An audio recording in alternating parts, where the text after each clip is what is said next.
What's going on, everybody? Welcome back to GmiasWorldPodcast. Today we're going to be finishing up the week with Monday Night Football, Week 11 in the NFL 2021, and it was the Giants and the Buccaneers.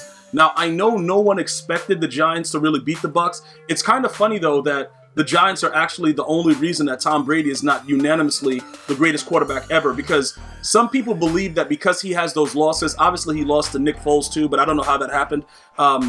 They don't believe that he is unanimously. Like, you'll still get arguments from other quarterbacks that have played. Obviously, Joe Montana didn't have any losses in the Super Bowl. There's other players that also did not have losses. So you kind of look at that whole Eli Manning thing, like, Giants and, Tom Brady. But in this situation, it's different.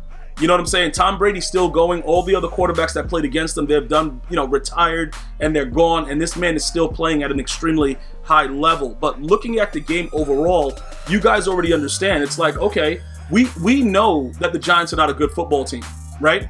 But Daniel Jones is blind in both eyes. So that's a major, major problem, okay? The way that it is, I can't believe that this man is starting in the NFL. Now, it went from me liking him to now looking at it like, he threw a pick right to a D tackle.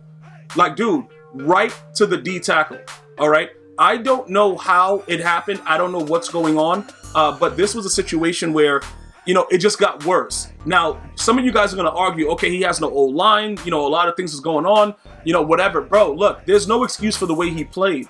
Regardless of how bad his O-line is, you know what's interesting about that? A lot of people don't really understand. You can just throw the football away. You don't have to throw it in the line of play. And that's why people give, Aaron Rodgers a lot of flack because, he always throws it away if nothing's not there. Well, if nothing's not there, what are you looking for? You know what I'm saying? Like, bro, it's a deep tackle looking wild and ridiculous just sitting there. And he threw it right to him. Listen, guys. I want to be as fair as possible with everything that, I'm talking about with the podcast. But with that situation, we have to look at that and say, this man is maybe it's time to move on, dude. Like, I was so disappointed in the way that he played because sometimes he did have time in the pocket to make a good read and he was just throwing the ball anywhere. Granted, you're looking at the Super Bowl champs and all that good stuff, but you got to play better. You just can't play like that. Saquon Barkley coming back. Obviously, we can't expect that much from Saquon. Saquon is a great player, but when you have injuries, lower extremities like he's been suffering with throughout his career, you got to have time to gradually, bring yourself back. He didn't have time to, he didn't have time to really do that.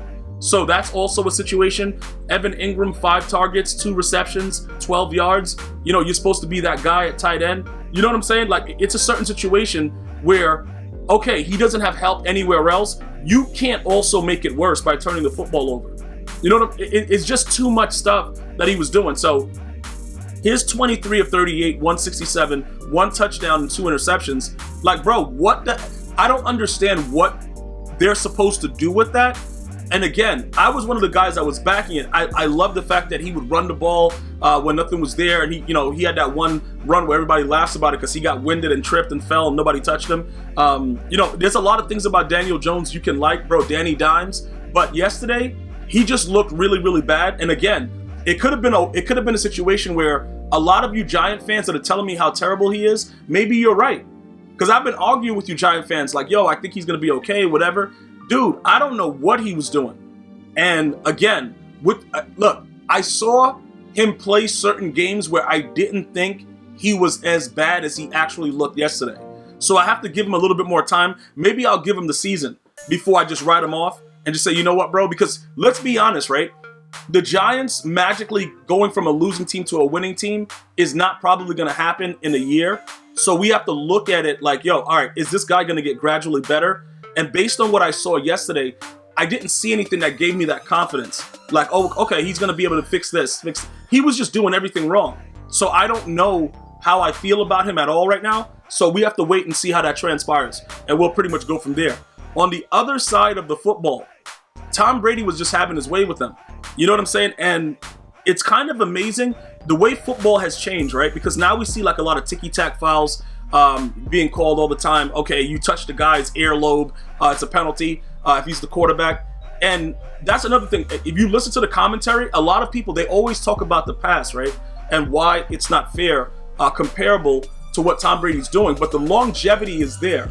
And it's still a violent sport, and there's still a chance that you can be injured. Playing the sport is just not as volatile, right? So I'm going to give Tom Brady his credit where it's due, because this is not a magical experience. He didn't get that Disney ride, you know what I'm saying? Where it's like he's drafted #1 and all that stuff. I believe he earned it more than anybody else that's out, you know what I'm saying, that's out there playing. I honestly believe that he earned it. So I can't look at it in a fashion where it's like, okay, you know what? They're not really hitting. He has all this time. There are all the penalties, all this stuff. The man is just out there doing whatever he wants and living his best life. And it's not like the guys can't hit him. And even if you get off quickly, he's so aware of what's going on. He'll just give himself up and drop. So you can't really hurt him. The only thing that can really bother him is that for whatever reason, he gets hit on his hand while he's actually throwing the football. Other than that, you can't really do anything to Tom Brady. This is a 44-year-old man throwing the ball 46 times. I don't care how athletic you think you are. That is a lot of endurance. That's a lot of adrenaline. That's a lot of work to do to get that ball up 46 times. All right, so for everybody that's like, oh yeah, you know, he's overrated. Bro, try throwing a football 46 times just willy-nilly in your backyard and tell me how your shoulder feels. And then as you get older, keep doing it. This is very, very impressive what he's doing. And yes, it's a different time, but you know, the guy's still going strong in my opinion. Now, do I believe that they're going to win the Super Bowl? I do not. I don't think they're going to repeat.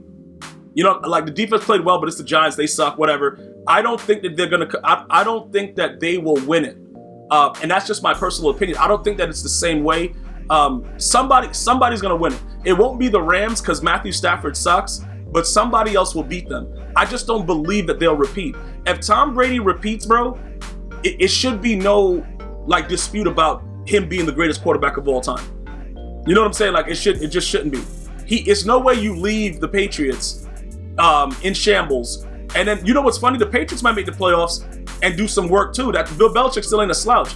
How crazy would that be if it was the Patriots versus the Bucks? Dude, I would actually pay pay-per-view to watch that Super Bowl. I wouldn't even want it for free because that would be unbelievable. But look, we're not even gonna go there yet. I don't think that you know, I don't think the Patriots are ready to take over the AFC. They might, because you know, Derrick Henry being out with that foot injury and there's a lot of stuff going on. You know, as far as the AFC goes, I don't know how that's gonna shape up. But I'm telling you right now, this whole situation, I don't feel that they're gonna win the Super Bowl, but I do believe that they're the toughest team right now to beat, based on the way that they're playing actively right now. So we just have to wait. That's why it's an exciting season, and that's why you guys share your time with me, and I appreciate everybody for listening or watching. You guys enjoy your holiday. I'm going to see you guys very soon.